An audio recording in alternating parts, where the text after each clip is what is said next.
C'est une évolution, que dis-je, une révolution. Il n'est plus nécessaire désormais de sortir de chez soi. Le monde entier entre ainsi chez vous.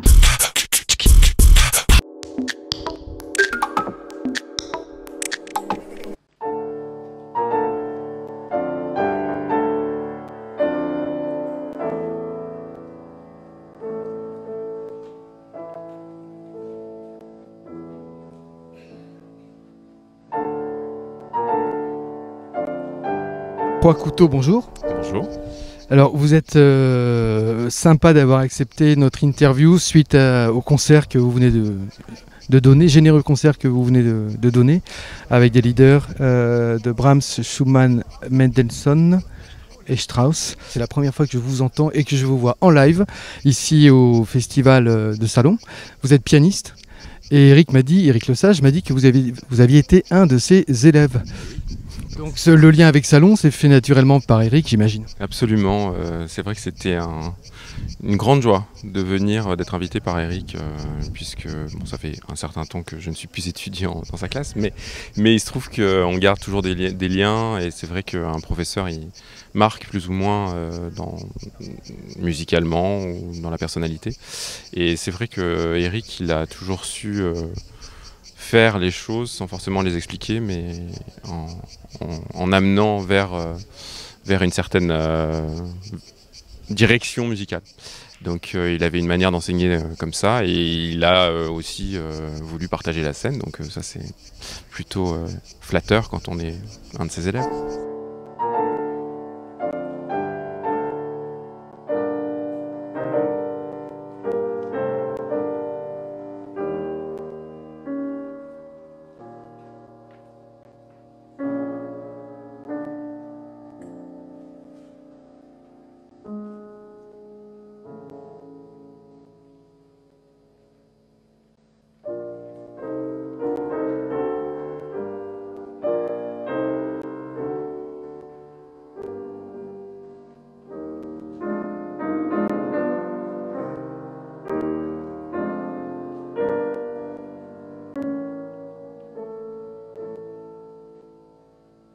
Est-ce que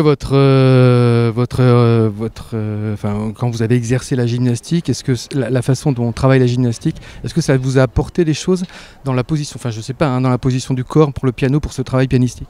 Mais je pense que la chose la plus importante que ça apporte, c'est les repères dans l'espace, et que on peut aussi imaginer que le toucher et toutes les combinaisons qu'on réalise au clavier sont des sortes de figures un petit peu qu'on peut retrouver aussi en gymnastique. Et c'est vrai que si on commence à aborder un petit peu le physique de cette manière-là, on se pose les mêmes questions que en gymnastique, à savoir comment faire, les questions de timing existent, les questions d'énergie, de force, et ce sont des facteurs qu'on manipule aussi en permanence en musique. Donc c'est vrai que c'était Et pas de handicap particulier, par exemple, quand on dit que les corps des jeunes gymnastes sont souvent cassés très vite, est-ce que ça a pu gêner des choses au piano? J'ai eu la chance d'avoir cette chute assez jeune pour ne pas avoir un corps effectivement un peu raidi et trop usé. Bien, alors on va en revenir à Brahms, puisque ça a été évoqué lors de... Enfin, vous avez dit pourquoi, enfin vous avez essayé de dire pourquoi Brahms. La première fois que je vous ai entendu, donc, c'était les ballades de Brahms. Vous avez expliqué qu'il y avait beaucoup d'intériorité dans ce qu'avait produit Brahms. Justement, alors la question qui m'est venue à l'esprit, c'est comment est-ce qu'on arrive à conserver cette intériorité des ballades, tout en donnant quand même à entendre, puisque le principe quand même d'une production artistique, c'est qu'elle soit entendue par le public. Est-ce que c'est pas trop compliqué d'intérioriser ces ballades tout en donnant au public et pas de les garder pour soi en quelque sorte? C'est une question intéressante, puisque finalement, comment mettre en scène quelque chose d'intérieur? Et c'est un des paradoxes de la scène, et c'est qu'effectivement quand on offre quelque chose au public, quelque part on s'adresse d'abord à la zone en nous qui est touchée par cette musique, et cette espèce de zone de solitude, on se met à nu en fait, et c'est ça qu'on partage, et donc ça permet de véhiculer cette intériorité. Mais c'est certainement pas une volonté d'expliquer ce qui va être intérieur en faisant attention, ici je vais jouer très piano ou ici je vais faire une petite couleur. Voilà. Donc c'est plus ce genre de choses qui permettent de faire exister cette notion.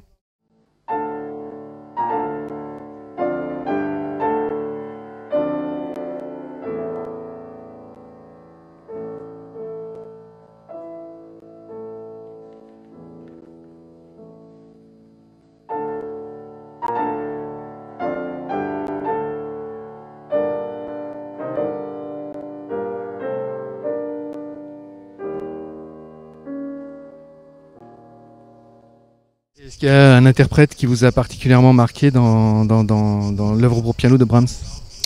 Le premier qui me vient à l'esprit, c'est Radulescu, avec ses enregistrements des derniers opus, qui je trouve est un des plus beaux enregistrements jamais réalisés. Donc oui. Et l'intermezzo que vous aviez choisi, est-ce que c'est... Pourquoi celui-ci?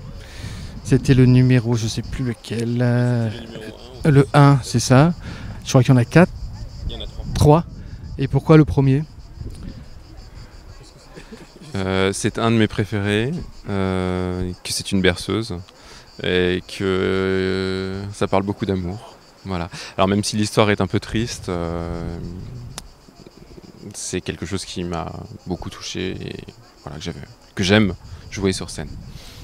Bien, je ne vais pas vous embêter plus longtemps. Une dernière question. Vous avez dit que après l'œuvre pour piano, enfin le travail et surtout la production de concertistes pour piano seul, vous en faites d'ailleurs, mais vous allez faire un peu plus de musique de chambre.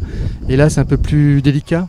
On se met à côté tout en étant dedans. C'est pas tout à fait la même position.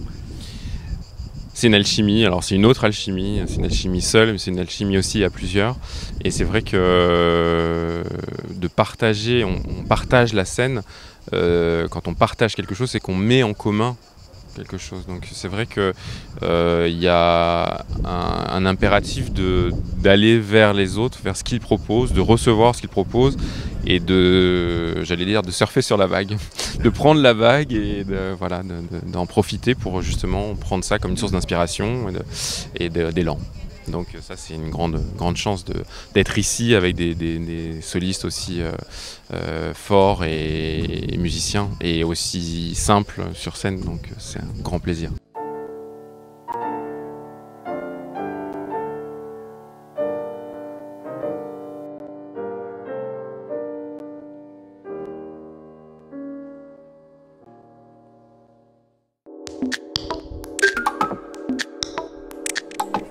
C'est une évolution, que dis-je, une révolution. Il n'est plus nécessaire désormais de sortir de chez soi. Le monde entier entre ainsi chez vous.